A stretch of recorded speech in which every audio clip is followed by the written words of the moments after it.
edition of Thunderdome. We're here, live. The audio is weird, but that's okay. Hopefully you're going to hear me just fine. Okay. So today we got the powers and roles of the president. Follow along on your 5.2 quiz. All right, so constitutional powers. So Article 2 of the Constitution, it describes the executive branch. That's what it does. But it says the main job of the president is to execute. And that means to enforce or carry out the laws passed by Congress.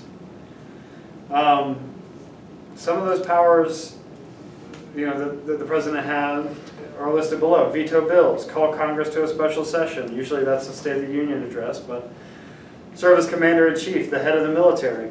Receive leaders and officials, so anybody coming in to the United States from an outside country, basically, hey, come over to Camp David, we'll have you over, we'll treat you nice, maybe we can create a good foreign relationship with you. Appoint government officials. That just happened with the Supreme Court. Pardon people, which is get people off of their criminal charges. Give Congress information about the State of the Union, and that right there is usually given in the State of the Union address. And it informs Congress of important issues facing the nation and proposes new policies moving forward. So, number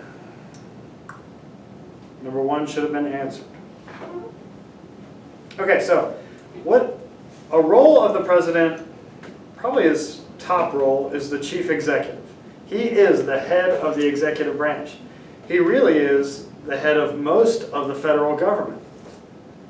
The president executes the laws. He's in charge of 15 cabinet departments, over 3 million civilians that work underneath him. Okay, so 3 million federal employees. He appoints, always with Senate approval. This is just a thing called checks and balances, right? So the president can't do anything really on his own. He always has to get checked by another branch of the government. But if he puts somebody into a cabinet position, which is one of the secretaries, he needs approval by the Senate. Federal judges, Supreme Court justices, the same thing. So chief executive, that truly means the head of the executive branch. Some more chief executive stuff. So he can, or she can, issue executive orders. And these carry the same weight as laws. Okay, so rules or commands that have the force of law. Now, there's some limitations to this. You can only send troops into battle for 60 days without Congress approval. He can, it basically is a law when the president uses executive orders. He can grant pardons, or she can grant pardons, declarations of forgiveness and freedom from punishment. This has happened quite often. And it usually happens when a president leaves office. So on his way out, or her way out, boom, guess what? I pardon this person, and that person, and then they are exonerated of their criminal charges. The president can grant amnesty, so a pardon towards a group of people. And then the president can also issue reprieves. So in order to delay a person's punishment until a higher court can hear the case. So those are some of the powers of the chief executive. So right now, we should have been at least able to answer the first 3 questions. Next is the chief diplomat. Diplomat, to be diplomatic, right, is to be able to be cordial between you and another person. So the president directs foreign policy here as the chief diplomat. So it decides how the United States will act towards other countries. Some presidents say, hey, the United States is the big brother of the world. We're going to protect everybody. Watch us, it's almost like we're going to put our military wherever we can. And if things get crazy, we're going to be there. And other presidents are like, you know what, we're going to chill out on that. We're going to focus solely on the United States and not so much our foreign relationships with other people. So the president is the one who decides that. The president receives leaders and other foreign officials. They make treaties, but the treaties have to have Senate approval. Again, this is another check and balance. So question number 4 can be answered right here with the role of the president, the chief diplomat. Next role is the commander-in-chief, and this is pretty simple. The head of the military of the United States is the president of the United States. You might think it's some general or something like that if you have no idea about anything, but it's not. You know, right now Donald Trump is our president. Has he had any military experience in his entire life? No. Now, have most presidents in the past had military experience? Yes. But it's not a job requirement. So the president is in charge of all 5 branches of the armed forces. So Congress and president share the power to make war. Only Congress can declare war, but only the president can order soldiers into battle. All right, so this can threaten the checks and balances system.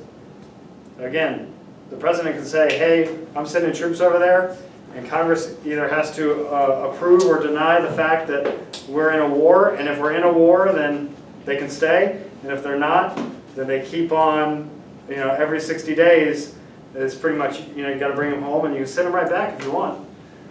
But that's kind of how it's been working. We haven't declared war since World War II.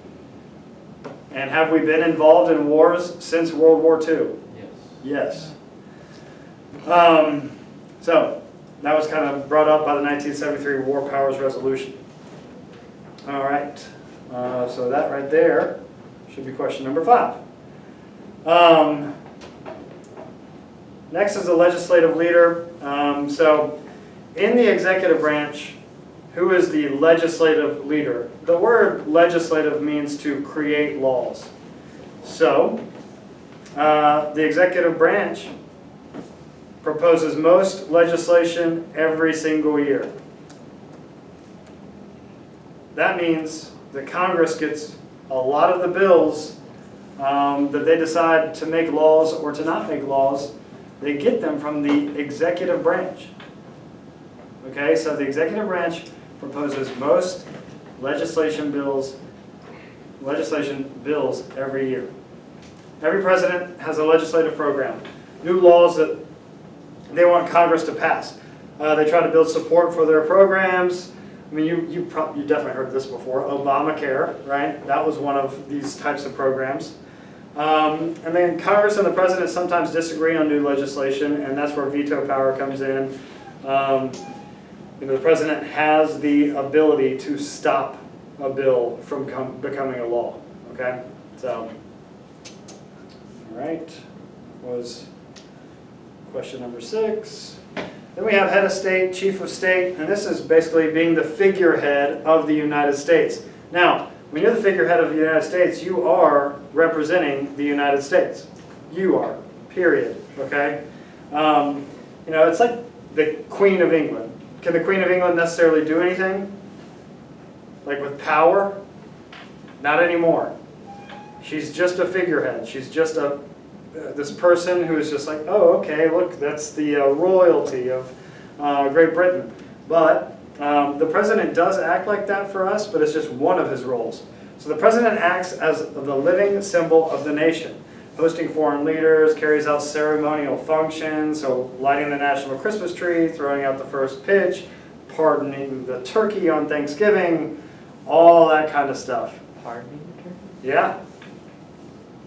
Oh, yeah. I don't know if did Trump pardon the turkey? Or has he been pardoning the turkey? I'm not quite sure if he has or not, but most presidents do. But yeah, meaning that they don't kill the turkey, right? So throwing out the first pitch is an example of the head of state, chief of state role. The next one is the economic leader. So the executive branch, and specifically this is put forth by the president, they plan the federal government's budget every year. That has to be passed by Congress. It's another checks and balances type deal. They try to deal with as much problems, or such problems as unemployment, rising prices, and high taxes. So they go about that, and they try their hardest to deal with this, tackle the unemployment. You don't want unemployment. You don't want a lot of Americans to be unemployed. In your presidency, you want to leave the presidency with less unemployment. That is the goal. And a lot of times, economically, that's helping the country, right?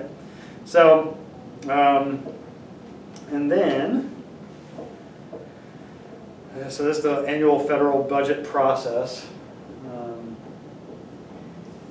Again, it has to be approved by the Senate. And then there's the party leader. Yeah, party leader, yeah. James, party leader? Yeah. Yeah. The president is the leader of their political party. Now, what happens is they win the presidency, right? The party helped get the president elected. The president then, in return, gives endorsements. All right, so basically endorsing other people running for office. Could be governors, could be Senate members, it could be House of Representative members, it could be anybody like that. But they give that endorsement to them, and hopefully it holds some weight. Say, oh, the president endorsed this person. It's like a famous athlete or a famous celebrity of some sort endorsing a political person. That is the same thing. It's endorsement. I mean, you know it. I mean, you can name 3 things that LeBron is endorsed by right now. Nike, Gatorade, Sprite. Same thing. It's just backing somebody politically, monetarily, with money. So they help raise money for their party. And that right there should be answered on question 8. Here are all the powers and duties of the president in one place. So we got Commander-in-Chief, Party Leader, Legislative Leader, Economic Leader, Head of State, Chief Executive, and Chief Diplomat. So you should have completed the 5.2 quiz, and we're done here.